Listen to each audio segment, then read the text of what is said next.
Você tem sim que cuidar com o uso da fita de LED, porque muita fita de LED vai deixar a sua casa, o seu projeto, o seu ambiente muito cafona. Olá, eu sou Laís e longe de demonizar a fita de LED, hoje eu vou te explicar o porquê e como usar a fita de LED com parcimônia e nos lugares certos, até porque ela em excesso vai deixar o seu ambiente carregado e com certeza ele vai ficar com uma cara de não tinha mais o que colocar, então eu coloquei uma fita de LED. Na vida a gente tem que sempre ir desenvolvendo e melhorando tanto o nosso olhar como os nossos projetos. Então sim, eu já tive uma fase, já fiz muitos projetos na minha vida e eu já tive uma fase onde a gente colocava muita fita de LED. Inclusive sempre foi um sucesso entre os meus clientes, né? Eles gostavam muito que a gente colocasse, eles ainda gostam, né? Que a gente coloque muita fita de LED para iluminar em todos os lugares. Isso não é o ideal nem de perto. Então hoje eu até oriento, né? A visão tanto nossa de profissional quanto dos clientes, ela também tem que ser aprimorada. Então a gente tem que sempre buscar elevar o nosso gosto e ir buscando as coisas belas. E isso a gente não tem como fazer se a gente não estudar e se a gente não estiver aberto para percepções da própria vida, e aí a gente consegue incorporar no nosso dia a dia. Então sim, eu já usei muita de LED, muita quantidade, mas hoje eu vejo como ela realmente é. A fita de LED, ela é uma iluminação decorativa, ela serve para ser uma decoração difusa, ou seja, não é algo de destaque, não é iluminação de destaque.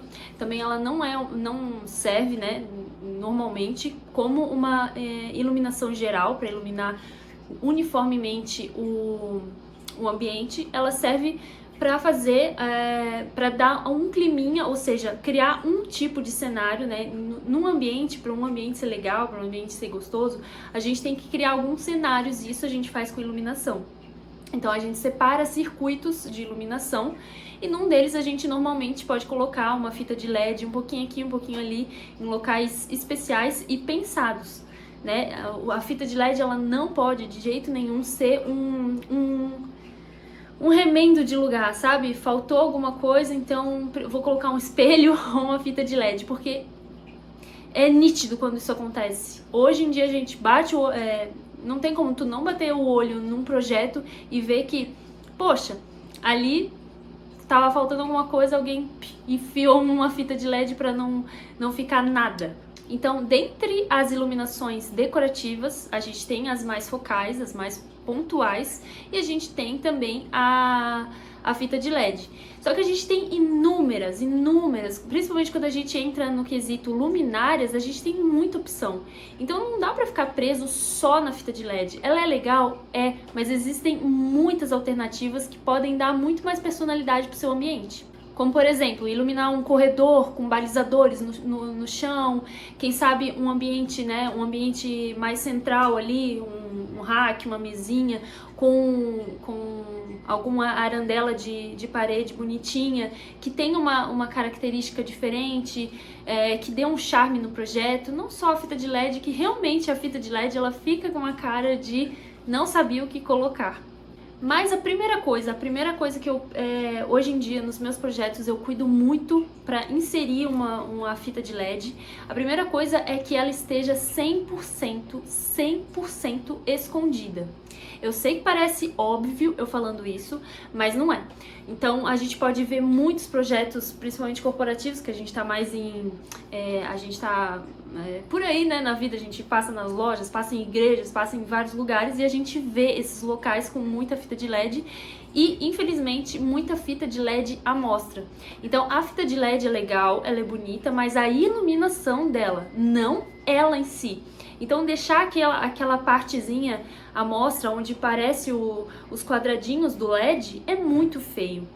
E aí, em contrapartida com isso, além de cuidar disso, o segundo passo que a gente tem que cuidar com a fita de LED, que ela tá em conjunto com essa, é a reflexão, aliás, é o reflexo da fita de LED.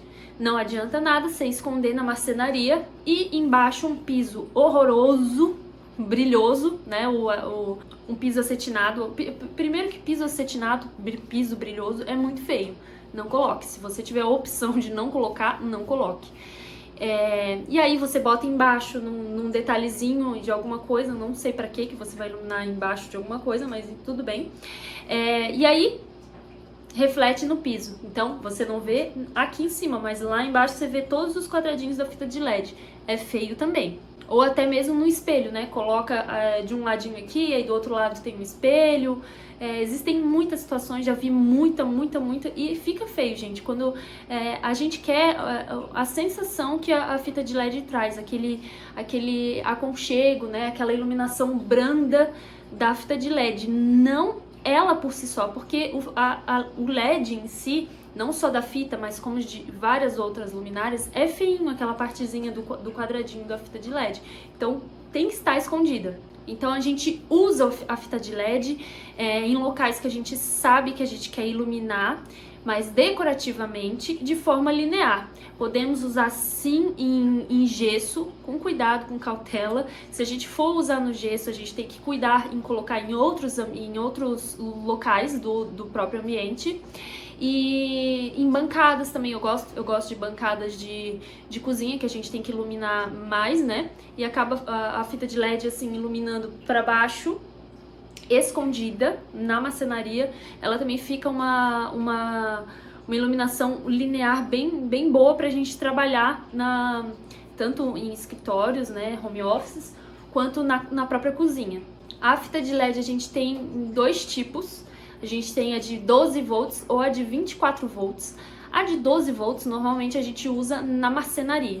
Então, em locaizinhos, né, em painéis, meu Deus, como tem, né, em volta de painel, em volta de nicho, em volta disso, em volta daquilo, no meio disso, no meio daquilo, no meio de prateleira, em tudo que é lugar, normalmente a que a gente usa é a de 12 volts. Que ela é mais fraquinha. E a de 24 volts, que é o dobro de potência, ela ilumina, normalmente a gente coloca em elementos construtivos. Então no gesso tem muito, em nichos iluminados, por exemplo, banheiro, outros nichos mesmo de corredor, enfim.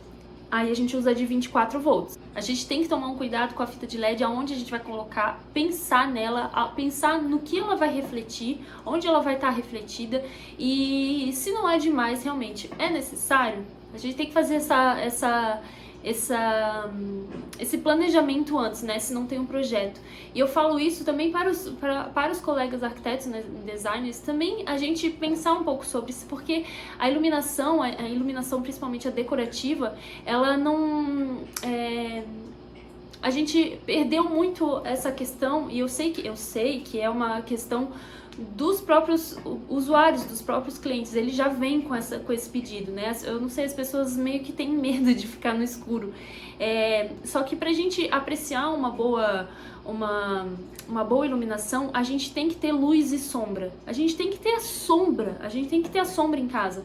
Então não é sair iluminando tudo como se fosse um hospital, porque a gente precisa desse contraste do escuro com o claro, criar esses cenários na iluminação. Isso é muito importante. E a fita de LED, ela tem que estar nisso. O que eu mais vejo, infelizmente, aqueles projetos em que um circuito, né, uma tecla liga tudo e já liga, tu mal vê, tu não consegue nem perceber a fita de LED, o efeito dela, o efeito dos spots, porque eles já estão inseridos em muita iluminação, ainda que eles estejam em circuitos separados, é muita coisa para uma casa. E o último cuidado, com a fita de LED, na escolha da fita de LED, é o mais importante. Se esse tá cuidado, o resto pode até ser ignorado, mas esse é o principal. É não comprar fita de LED branca. Nunca, jamais. Nenhuma luz deve ser comprada branca. Não existe colocar luz branca em casa. Então, fita de LED tem que ser amarelinha. Ah, mas pode ser RGB, porque aí qualquer coisa eu boto branca. Não precisa RGB. É o dobro do preço, não tem necessidade e é feio. A não ser, claro, que você queira criar um cenário colorido, né? Ah, eu sou adolescente, quero um quarto colorido. Tá, beleza. Ah, eu faço vídeo pro YouTube e a minha logo é de tal cor, é roxa. Eu quero que faça eu quero ter um cenário roxinho. super válido. Agora, na sua casa, para você usar, para você viver, não tem o menor, eu não conheço um motivo plausível para alguém comprar uma fita de LED RGB, muito menos a branca. Então sempre fita de LED amarelinha. No mínimo 3.000 kelvins, quem sabe 2.700, mas o 3.000 também tá ok. Eu, inclusive, tenho um vídeo só falando sobre a luz amarela, a importância da luz amarela, por que você tem que ter a luz amarela em casa e jogar fora todas as luzes brancas da tua casa. Eu vou deixar no card por aqui. Bom, então era isso. A modernidade trouxe muita coisa legal, mas também trouxe muita coisa ruim. A fita de LED é uma coisa boa, mas infelizmente às vezes a gente acaba perdendo a mão. Então, a cada 1, 2, 3, 4, 5 anos a gente vê uma tendência a ter o certo ranço, né, de várias outras tendências que tivemos. A fita de LED é a mesma coisa. Por quê? Porque a gente acaba perdendo a mão, né? No que era para ser algo pontual, para ser algo pensado, tem em tudo que é lugar, então tá todo mundo enjoado daquele tipo de iluminação que não é pensada, que não traz personalidade para casa, para lugar nenhum. Então é claro que vai enjoar, as pessoas elas pegam bode sim das coisas e acaba que não fica uma solução atemporal, né? Logo ela sai de moda, e é justamente por causa disso.